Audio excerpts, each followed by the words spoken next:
America தரைவழி தாக்குதல் நடத்த திட்டமிட்டுள்ளதாக ஈரான் குற்றம் சாட்டி வரும் நிலையில் அமைதி பேச்சுவார்த்தை நடத்த தயாராகி வருவதாக பாகிஸ்தான் அறிவித்துள்ளது.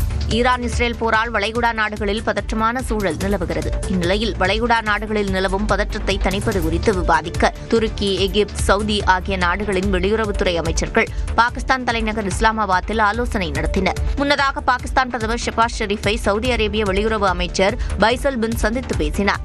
அப்போது பிராந்தியத்தில் அமைதியையும் ஸ்திரத்தன்மையையும் உறுதி செய்ய பாகிஸ்தான் துணை நிற்கும் என ஷெபாஸ் ஷெரீப் கூறினார். இதனையடுத்து செய்தியாளர்களிடம் பேசிய பாகிஸ்தான் வெளியுறவுத்துறை அமைச்சர் இஷாக் தர் போரை முடிவுக்கு கொண்டு வருவதற்கான சாத்தியமான வழிகள் குறித்து ஆலோசித்ததாக தெரிவித்தார். ஈரான் மீதான மோதலை முடிவுக்கு கொண்டுவர அமைதி பேச்சுவார்த்தை நடத்த தயாராகி வருவதாகவும் அவர் குறிப்பிட்டார். சீன வெளியுறவுத்துறை அமைச்சருடனும் தொலைபேசியில் உரையாடியதாகவும் பாகிஸ்தானின் முன்னெடுப்பை சீனா ஆதரிப்பதாகவும் அவர் கூறினார். தமிழ்நாட்டில் சட்டமன்ற தேர்தலுக்கான வேட்புமனு தாக்கல் இன்று தொடங்குகிறது. 234 சட்டப்பேரவை தொகுதிகளுக்கு முறைக்கட்டமாக அடுத்த மாதம் 23ஆம் தேதி வாக்குப்பதிவு நடைபெறவுள்ளது. இதற்கான வேட்புமனு தாக்கல் இன்று முதல் 6ஆம் தேதி வரை நடைபெறவுள்ளது. இந்த நாட்களில் மகாவீர் ஜெயந்தி, வங்கி ஆண்டு கணக்கு முடிவு, புனித வெள்ளி, ஞாயிற்றுக்கிழமை வருவதால் வெறும் 4 நாட்கள் மட்டுமே வேட்புமனுக்களை தாக்கல் செய்ய முடியும். காலை 11 மணி முதல் பிற்பகல் 3 மணி வரை வேட்பாளர்கள் தேர்தல் நடத்தும் அலுவலரிடம் நேரில் சென்று வேட்புமனுக்களை தாக்கல் செய்யலாம். ஆன்லைனில் வேட்புமனுக்களை தாக்கல் செய்தாலும் அதன் நகலை நேரில் வழங்க வேண்டும். வேட்பாளர்கள் வேட்புமனு தாக்கல் செய்யும் போது அவர்களுடன் 5 பேர் மட்டுமே வர வேண்டும் என்றும், பேரணியாகவோ ஊர்வலமாகவோ வந்தால் தேர்தல் நடத்தும் அலுவலர் அலுவலகத்திற்கு 100 மீட்டருக்கு முன்பே அனுமதி மறுக்கப்படும் என்றும் தெரிவிக்கப்பட்டுள்ளது. முதலமைச்சர் மு க ஸ்டாலின், தவிக தலைவர் விஜய், நாம் தமிழர் கட்சி ஒருங்கிணைப்பாளர் சீமான் ஆகியோர் இன்று வேட்புமனுக்களை தாக்கல் செய்கின்றனர். எதிர்வரும் சட்டமன்ற தேர்தலுக்கான வேட்புமனு தாக்கல் இன்று தொடங்குகிறது. அந்த வகையில் கொளத்தூர் தொகுதியில் போட்டியிடும் முதலமைச்சர் மு க ஸ்டாலின் இன்றே தனது வேட்புமனுவை தாக்கல் செய்கிறார். இதேபோல் பெரம்பூரில் போட்டியிடும் தவிக தலைவர் விஜய் மற்றும் நாம் தமிழர் கட்சி ஒருங்கிணைப்பாளர் சீமானும் இன்று வேட்புமனு தாக்கல் செய்கின்றனர். மேலும் நாம் தமிழர் கட்சியைச் சேர்ந்த அனைத்து வேட்பாளர்களும் இன்று தங்களது வேட்புமனுக்களை தாக்கல் செய்கின்றனர். இந்நிலையில் வேட்புமனு தாக்கல் செய்பவர்கள் படிவம் 2B மற்றும் படிவம் 26 ஆகியவற்றை பூர்த்தி செய்து தேர்தல் நடத்தும் அலுவலரிடம் வழங்க வேண்டும்.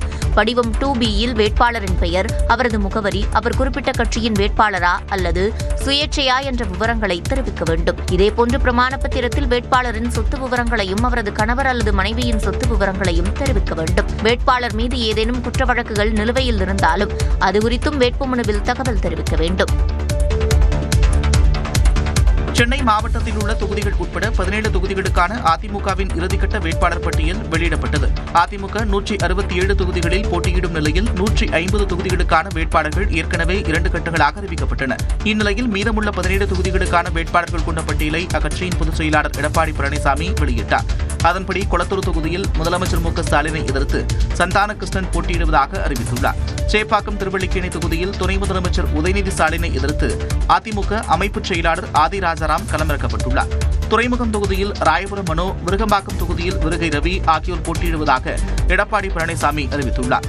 தியாகராய நகரில் சத்யநாராயணன், வேளச்சேரியில் அசோக், சோழிங்கநல்லூரில் KP கந்தன், RK நகரில் ராஜேஷ், வெள்ளிவாக்கம் தொகுதியில் விஜயகுமார் போட்டியிட உள்ளனர். ஆலந்தூரில் அமைச்சர் தாமோ அன்பரசனை எதிர்த்து சரவணன் களமிறக்கப்பட்டுள்ளார். எழும்பூர் தனி தொகுதியில் அபிஷேக் ரங்கசாமி போட்டியிட உள்ளார். ஆலங்குடி தொகுதியில் விமல், திட்டக்குடி தனி தொகுதியில் முருகுமாறன் களமிறக்கப்பட்டுள்ளனர். திருச்சுழி தொகுதியில் அமைச்சர் தங்கம் தென்னரசுவை எதிர்த்து ராஜவர்மன் போட்டியிடுவதாகவும் அறிவிக்கப்பட்டுள்ளது. சென்னையில் 3 பெண் வேட்பாளர்களை அதிமுக களமிறக்குகிறது. 1000 விளக்கு தொகுதியில் முன்னாள் அமைச்சர் பாவலர்மதி, அண்ணாநகர் தொகுதியில் முன்னாள் அமைச்சர் கோகுலேந்திரா, திருவிக நகரில் தமிழ் மாநில பகுஜன் சமாஜ் கட்சியின் தலைவர் பொற்குடி ஆம்ஸ்டாங் ஆகியோர் களம் காண்கின்றனர்.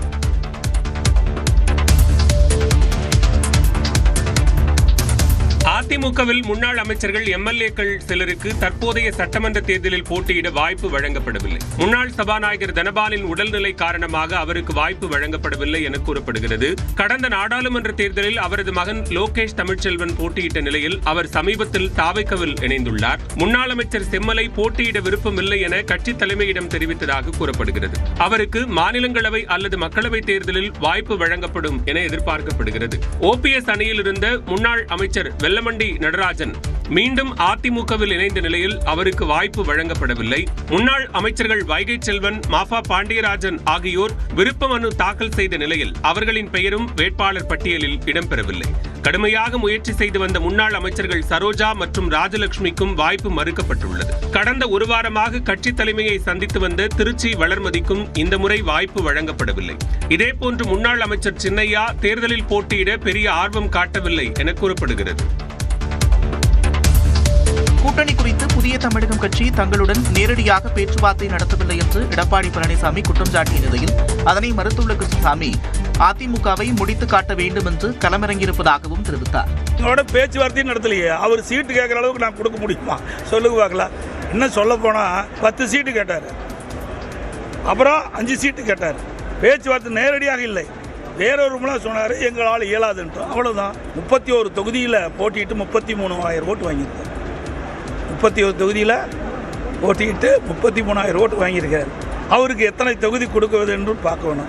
இந்த சட்டமன்றத்தில் பிரதித்துவம் கூட பெற்றுவிடக்கூடாது என்ற காழ்ப்புணர்வு, அது இன்னும் சொல்ல போனால் மேலாதிக்க பண்ணையார் தனம்தான் அது காரணம் என்று நான் கருதுகிறேன். இன்னைக்கு அவங்களை முடிச்சு கட்டுறது அதிமுக முடிச்சு கட்டுறது முடிவு பண்ணிட்டோம், அதை மட்டும் பேசுவோம். டெபாசிட் கூட போச்சுங்க அதிமுக. அப்போ அதுக்கெல்லாம் கணக்கு இல்லை. அதை ஏன் மறைக்கிறீங்க நீங்கள்? உண்மைனா உண்மை, ஃபேக்ட்னா டேட்டான்னு எல்லாமே பேசணும்ல. அதிமுகவின் தேர்தல் வாக்குறுதிகளை திமுக காப்பியடித்திருப்பதாக எடப்பாடி பழனிசாமி விமர்சித்துள்ளார். திருநெல்வேலி டவுன் பகுதியில் என்டிஏ கூட்டணி வேட்பாளர்களை ஆதரித்து அதிமுக பொதுச் செயலாளர் எடப்பாடி பழனிசாமி பரப்புரை மேற்கொண்டார். அப்போது 2021 தேர்தலில் திமுக அளித்த வாக்குறுதிகளில் 1/4 பங்கை மட்டுமே நிறைவேற்றியதாக குற்றம் சாட்டினார். அதிமுக அண்மையில் நாங்க ஆட்சிக்கு வந்தா என்னென்ன திட்டத்தை நிறைவேற்றணும் அறிவிப்பு கொடுத்தோம். அதே அறிவிப்பு தான் திரு ஸ்டாலின் அப்படியே காப்பிடிச்சு இன்றைய தினம் வெளிப்படுத்திருக்காரு. ஏற்கனவே கொடுக்கப்பட்ட வாக்குறுதியை உங்களால் நிறைவேற்ற முடியலையே, மக்கள் எப்படி நம்பி உங்களுடைய கூட்டணிக்கு உங்களுக்கு வாக்களிப்பார்கள்? சிந்தித்து பாருங்க. இதனிடையே நடிகர் அஜித்குமாரின் ரசிகர்கள் எடப்பாடி பழனிசாமிக்கு பரிசளித்த புகைப்படம் கவனம் ஈர்த்தது.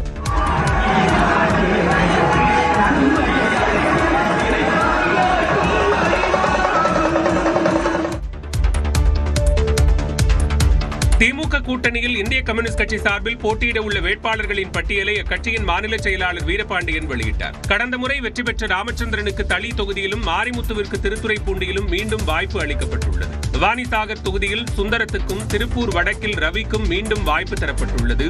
ஸ்ரீவில்லிபுத்தூர் தொகுதியில் பி மகாலிங்கம் போட்டியிடுவதாக அறிவிக்கப்பட்டுள்ளது. பின்னர் செய்தியாளர்களை சந்தித்த இந்திய கம்யூனிஸ்ட் மாநில செயலாளர் வீரபாண்டியன் 31ஆம் தேதி இந்திய கம்யூனிஸ்ட் கட்சியின் தேர்தல் அறிக்கை வெளியிடப்படும் என்று கூறினார். திமுக தலைமையில் எங்கள் கூட்டணி ஒற்றுமைக்கானது, ஒருமைப்பாட்டுக்கானது, மாநில உரிமைகளுக்கானது. இதை சிதைக்கிறது பிஜேபி, RSS. நாடால் உலகத்தில் ஈடு செய்ய முடியாத நாடாளுமன்ற உரிமைகளை கொண்ட நாடு இந்தியா. இதன் விழிமைகளை சிதைக்கிற பிஜேபியை தமிழ் மண்ணில் தோற்கடிப்பார்கள் என்கிற நம்பிக்கை எங்களுக்கு உண்டு. திமுக கூட்டணியை மக்கள் நல கூட்டணி என விஜய் விமர்சித்திருந்த நிலையில் உண்மையை ஒப்புக்கொண்டதற்கு நன்றி என்று வீரபாண்டியன் பதிலளித்தார். கோவையில் பிரதமர் நரேந்திர மோடியை வரவேற்க அனுமதிக்கப்பட்டவர்களின் பட்டியலில் பெயர் இருந்தும் தமிழ்நாடு பாஜக முன்னாள் தலைவர் அண்ணாமலை பங்கேற்காதது சந்தேகத்தை எழுப்பியுள்ளது. கேரள சட்டப்பேரவை தேர்தல் பரப்புரை கூட்டத்தில் பங்கேற்பதற்காக பாலக்காடு செல்வதற்காக பிரதமர் மோடி தனி விமானத்தில் டெல்லியில் இருந்து கோவை வந்தார். அங்கிருந்து ஹெலிகாப்டர் மூலம் பாலக்காடு சென்றார். இதனிடையே கோவை விமான நிலையத்தில் பிரதமர் மோடியை மத்திய இணையமைச்சர் எல் முருகன், பாஜக மாநில தலைவர் நயினார் நாகேந்திரன், பாஜகவின் தேசிய மகளிரணி தலைவர் வானதி ஸ்ரீனிவாசன், அதிமுக முன்னாள் அமைச்சர் SP வேலுமணி, IJK நிறுவன தலைவர் பாரிவேந்தர் உள்ளிட்டோர் வரவேற்றனர். ஆனால் கோவையில் இருந்து அண்ணாமலை பிரதமரை வரவேற்க செல்லாதது சந்தேகத்தை எழுப்பியுள்ளது. பிரதமரை வரவேற்கிறதுக்கு அண்ணாமலை வரல, கோவையில வீட்டுல தான் இருக்காரு. ஆனா இங்க பிரதமரை வரவேற்கிறதுக்கு வரல. இல்ல நான் வந்த உடனே நான் கேட்டேன் அண்ணாமலை எப்ப வராருங்க அப்படின்னு கேட்டேன். அதுக்கப்புறம் இல்ல லிஸ்ட்ல நாங்க எல்லாம் போட்டு தான் அனுப்பிச்சோம், அவரு தான் வரல அப்படிங்கிற ஒரு தகவல் வந்தது. கடந்த சட்டப்பேரவை தேர்தலில் அரவக்குறிச்சி தொகுதியிலும், கடந்த மக்களவை தேர்தலில் கோவை தொகுதியிலும் அண்ணாமலை போட்டியிட்டார். ஆனால் இந்த முறை போட்டியிட வாய்ப்பு வழங்கவில்லை என்று கூறப்படும் நிலையில் பிரதமரை வரவேற்க அண்ணாமலை செல்லாதது பல்வேறு கேள்விகளை எழுப்பியுள்ளது.